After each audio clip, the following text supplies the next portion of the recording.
Welcome back to the Crafted Conversation with me, Marcus Sharrod. I'm here this week to talk to you about statements.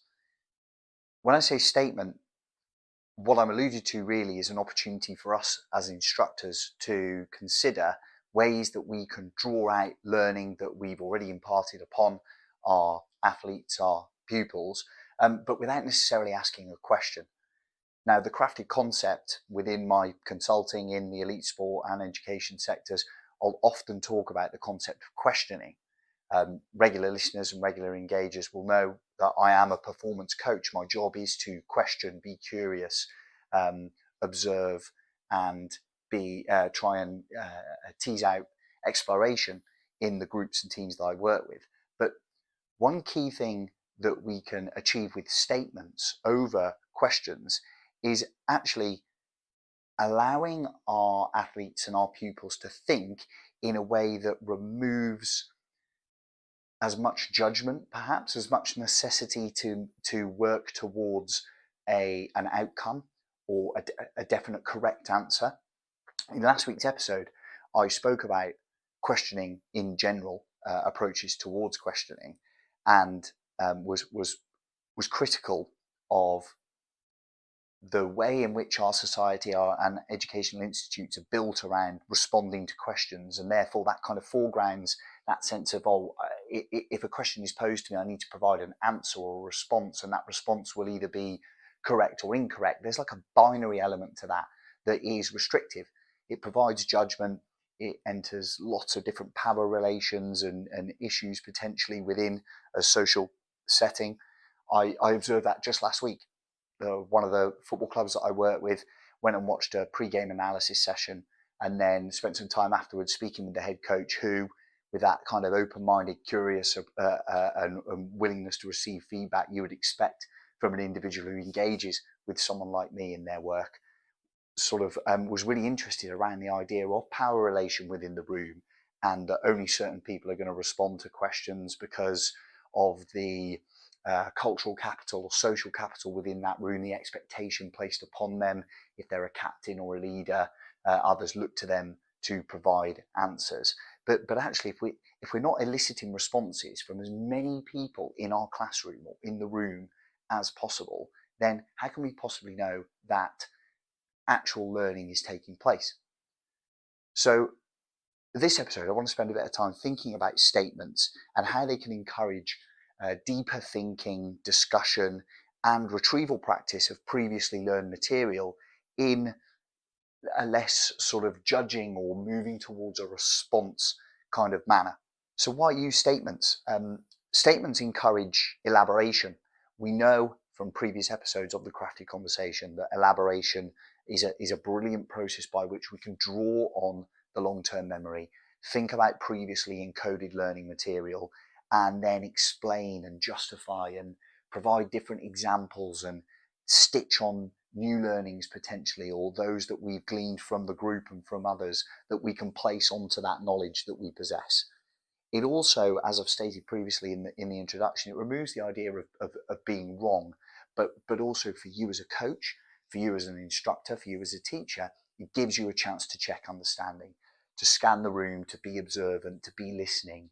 It's by providing a statement for your individuals or groups, smaller groups, to work towards defining within their own context and their own retrieval of previous learning, then you have a task orientation, which is brilliant. In my classroom, as many tasks as I can set as possible is a good thing, because it gives me a chance to be the expert, be the observer, go around, listen, hear to who's contributing with what, probe with a few additional questions, but also potentially go around and check off what's being said, what keywords, what previous terminology, who is saying the in possession statements that we would expect from the group because of prior coaching, who's talking about the different types of patterns of play that you want them to play on the pitch that you would expect to hear.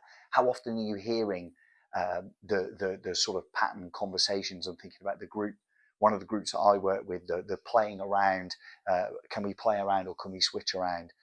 How often are you hearing that? Because that allows you to check that understanding.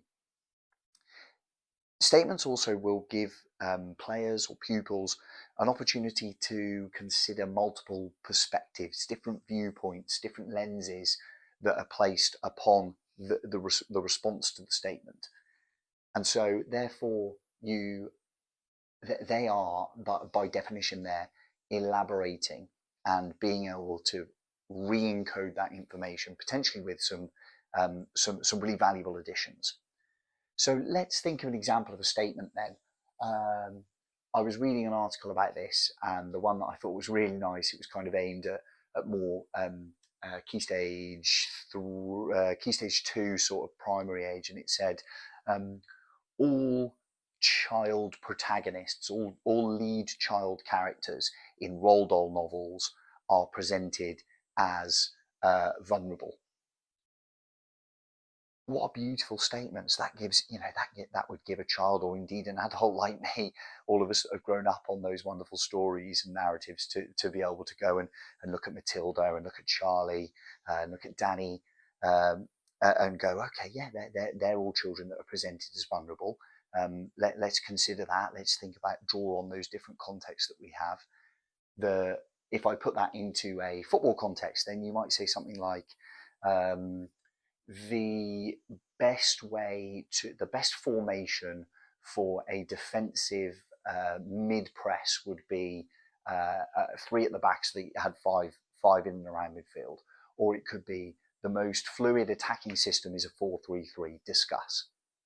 So I've not asked a question. There's a very subtle difference. I've not said who agrees with this, who believes that 4-3-3 is the best attacking formation. What I've said is 4-3-3 is the best attacking formation. And that requires then a real high level of processing. It requires synthesizing previously learned information, being evaluative, being analytical, being critical, being able to offer examples and apply what you know previously to back up what it is that you're responding. So let me focus specifically now on how coaches, instructors within a team, individual-based sporting environment can apply this concept of statements. And I first want to qualify the fact that statements are another option within your toolkit when you're trying to impart learning and elicit feedback on prior learning.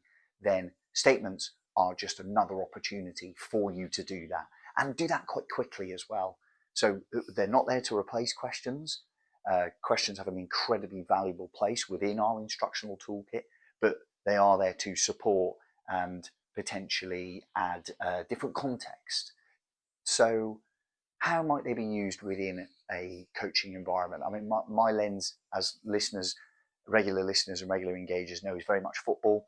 That's where the majority of my performance coaching work comes, and of course that's my background.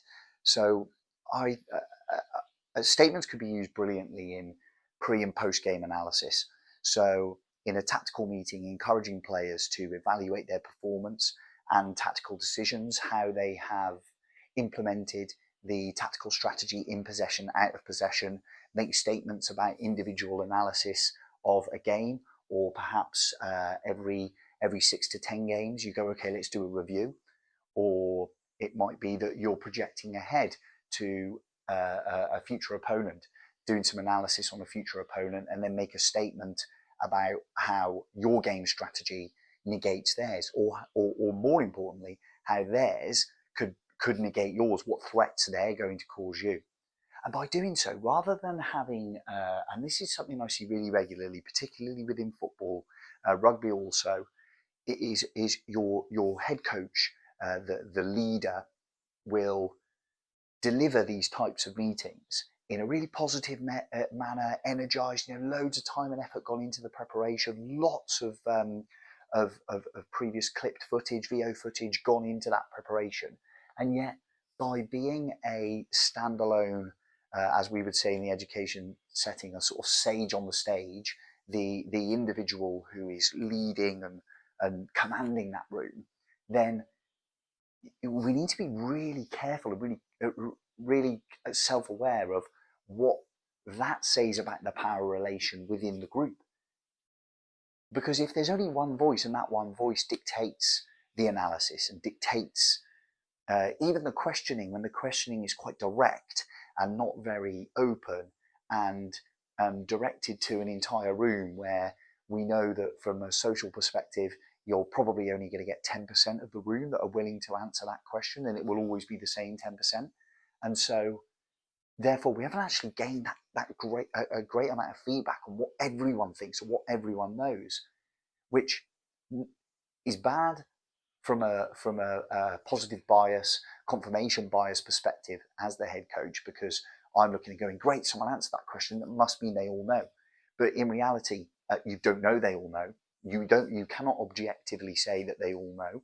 Only the certain few, the chosen few who will put their hand up, know. And that's even if you're asking enough questions. But as well as that, we have blind spots, and those blind spots can lead to faulty processes in performance. And those faulty processes can, well, lose a head coach their job, but can also cause frustration, where then the power relation becomes something different because the coach is frustrated with the group, where what we need to be is completely open and gain as much information about what they know as possible.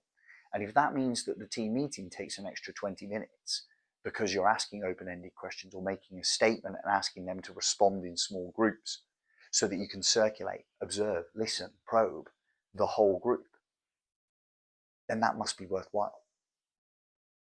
Even on pitch during a training drill, during distributed practice, breaks in play when feedback is being given, or some kind of team instruction, team talk is being given, then why not make a statement? At half time, why not make a statement? Currently their system is negating our system. They are overrunning us through midfield because they have 2 number 10s and very high and wide fullbacks. That's your halftime statement. Go and solve it. What an incredible way to offer responsibility to the group and ask them to come up with their own solution. During training, you might present a statement to players as a generative activity. So we know that generation is brilliant for learning because it almost primes the brain, releases the right kind of hormones that are suggestive that we are going to encode the information in a way that we show a great deal of intent for what we're about to learn, about to study. If you were to make a statement about a small-sided game or about a particular pattern training drill that you're about to make, playing this pattern and going, faking that we're going to go from side to side, but actually spinning the ball into the front man's feet, will unlock our opposition at the weekend. And then you go and do the practice, and then you stop during that distributed practice, get yourself a drink, make a statement, small group discussion. This drill is currently highlighting where our greatest potential is at the weekend to hurt our opposition. Yeah, it is actually. Or you might get someone say, it is, but actually I feel like when that ball gets spun into the forward, then actually we need to get number 10 closer to them so that they can play a little bounce ball, then go wide, or then spin in behind. You're giving an opportunity and responsibility for those voices on the pitch, those observers on the pitch, to take responsibility, to action their own feedback as a group, as individuals within a group, those that can see it, those that are on the pitch. That's incredibly empowering. And yes, it's vulnerable because it feels different. It feels different in terms of practice design. It feels different by removing some of the onus on you as the head coach. However, what a difference it could make to have decision makers on the pitch.